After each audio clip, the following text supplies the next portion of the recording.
जरा सुनो, जिन भगवान शंकर और जिन पार्वती की पूजा करते हो उनके बीच का संवाद क्या है। भगवान शंकर और पार्वती के बीच जब भी संवाद होता है तो राम कथा प्रकट हो जाती है, और तुम पति पत्नी के बीच में जब संवाद होता है तो क्या प्रकट होता है, हमें बताओ, हमें जानने की बड़ी उत्सुकता है। भारतवर्ष में जब पति पत्नी के बीच संवाद, विवाद, बकवाद होते हैं तो क्या प्रकट होता है। जब भगवान शंकर और पार्वती के बीच विवाद नहीं होता, कभी संवाद होते हैं तो न जाने कितने अमर ग्रंथ निकल के आ जाते हैं।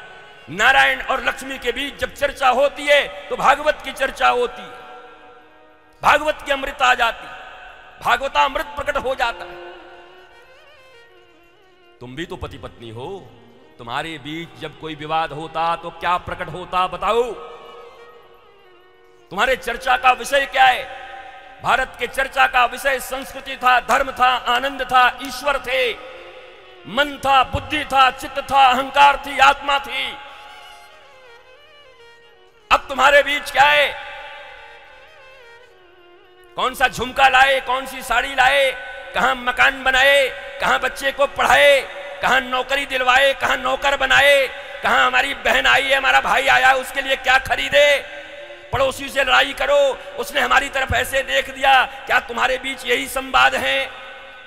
और इसी संवाद के बल पर भगवान शंकर और पार्वती की तरह आनंदित जीवन जीने का स्वप्न देखते हो। क्या है संवाद का विषय, बताओ। पति पत्नी जब बात करते हैं तो उसका विषय क्या है। पिता पुत्र जब बात करता है तो उसके बीच का विषय क्या है। बाप बेटा जब बात करते हैं तो उनके बीच का विषय क्या है। पिता पुत्री जब बात करते हैं तो उनके बीच का विषय क्या है, सब्जेक्ट क्या है। क्रेटा गाड़ी खरीदनी, यह सब्जेक्ट है। इस सब्जेक्ट पर जिंदगी है, लालचियों की तरह। यहां विषय यह है कि सारी दुनिया पागलों की तरह अतृप्त होकर के जी रही है।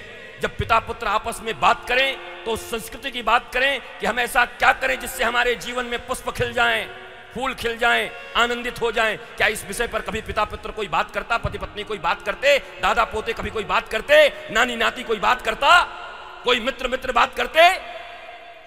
ये सारे संबंध तुम्हारे दो कौड़ी के हैं और तुम्हें विषयों की तरफ ले जाने के लिए हैं। विषयों के विष से